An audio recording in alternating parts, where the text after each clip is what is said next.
a powerful video. I don't know if any of you have ever seen this. When Matt, our producer, showed it to me, it was the first time I had ever seen this video. This video is almost 40 years old. It was made in the late 1970s.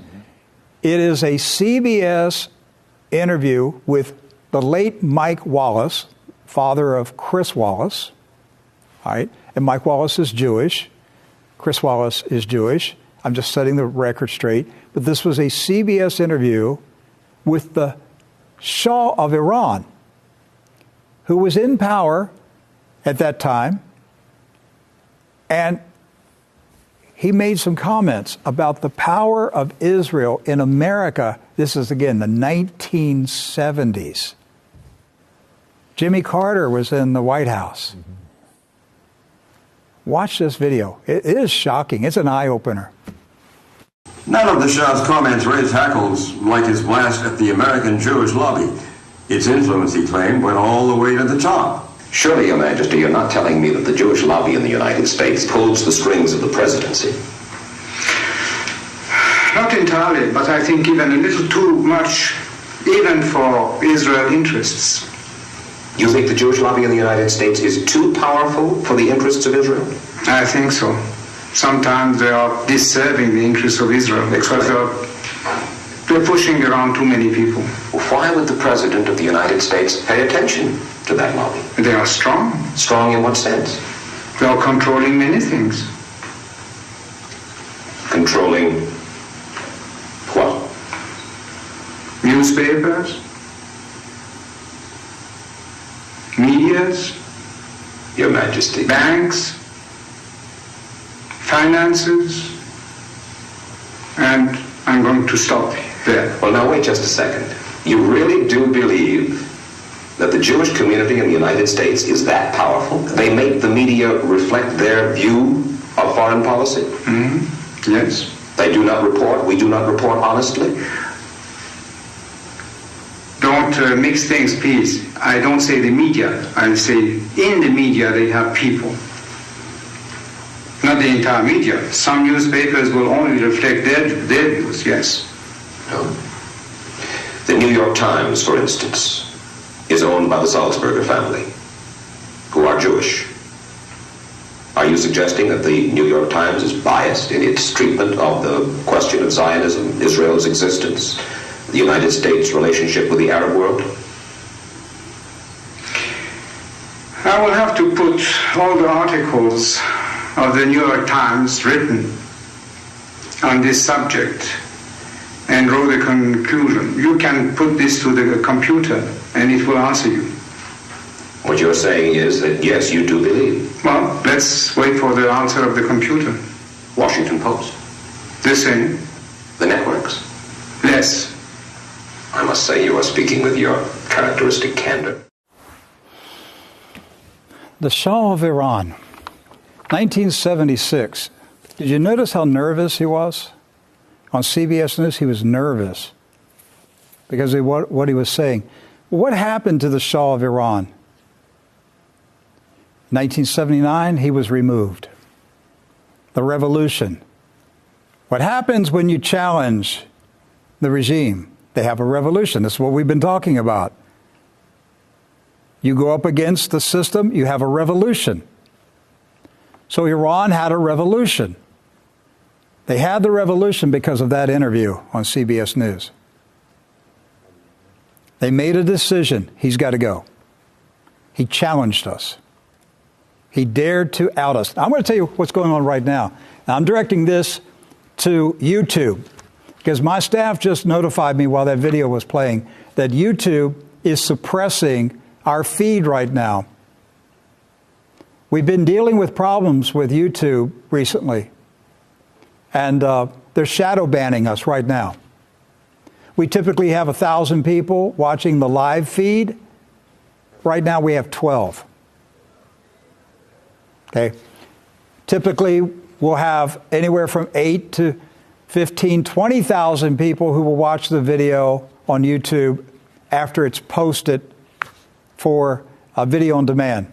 We'll see tomorrow what the numbers are. But right now, they are suppressing True News. Who owns YouTube? Do your homework. Find out who owns YouTube. Follow the trail. You cannot criticize the Zionist beast. You can't do it. That was the Shah of Iran. Where's he at today? Dead. He's dead. And he lost power in less than 3 years after that interview. Yes. And now they're shutting down free speech in America. Soon they will control artificial intelligence. Isn't it interesting that the Shah of Iran told Mike Wallace in 1976, put it in the computer? Had you ever heard of anybody in 1976 say, put it into the computer, see what the computer says? No, that's way ahead of time there. What kind of computers were, we were in 1976? No computers then. Maybe a big supercomputer. Did they even have them at Radio Shack? No, not until the late 70s, yeah. So he said, put it in the computer, see what the computer says. So they were supercomputers at that time that they could feed data into and get a response. Okay? But he was nervous. He was very nervous. He was looking around like, I shouldn't be talking like this. The cameras are on. And speaking of suppression of our voice, Rick, apparently there's people out on Facebook as well trying to do something similar, sending out messages to people who are listening or watching us on Facebook. So if you're watching live right now and you're getting private messages from people warning you about us, and we know Yes. It's been going on.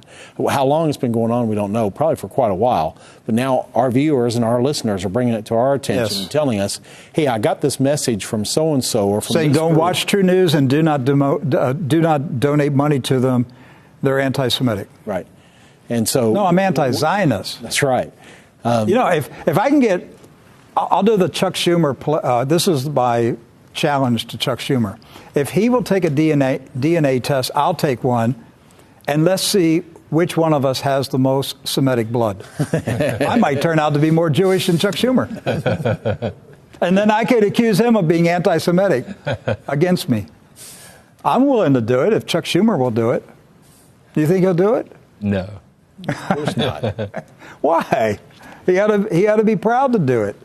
I know the reason why. Because the big hoax will be exposed. That's right. But once you understand, viewers and listeners of this Godcast every day, you don't have to rely on YouTube for this program every day. You don't have to rely on Facebook. You're only talking to 12 people right now, Doc. That's all right. I'll talk to my 12. Jesus had 12. He started off and did pretty good with that. And so I'll tell these 12 right now.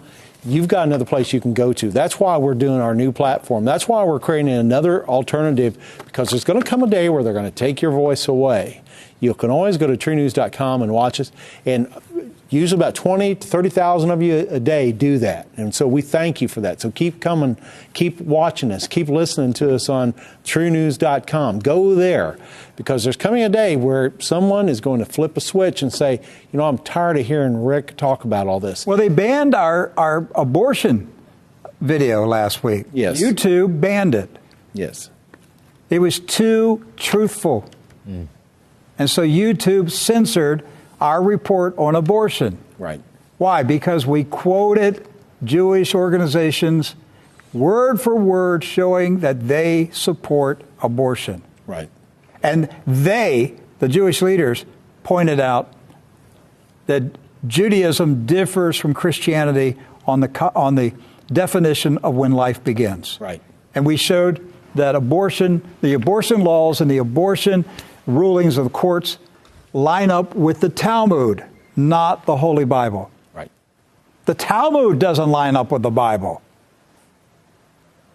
The Jewish Talmud does not line up with the Bible. Listen, if you're quoting the Talmud, or your preacher is quoting the Talmud, he may as well be quoting the Quran, the Bhagavad Gita, the Book of Satan, the Upanishads, any of them. They may as well be quoting anything else. They may as well be quoting anything if they're quoting the Talmud, because that's the level of equality that it has among religious texts. So, but for the 12 of you watching, the other books, in all fairness, The other books do not blaspheme Jesus Christ. That's right. The Talmud blasphemes Jesus Christ. That's absolutely. Those other religious books, in fact, the Quran treats Jesus with respect. Mm-hmm. It doesn't blaspheme him. The Talmud blasphemes Jesus, blasphemes Mary, calls her a prostitute. I mean, it's a wicked book. And these Christians that are reading it, I don't know what you're doing. You're filling your mind with blasphemous words. Get out of it.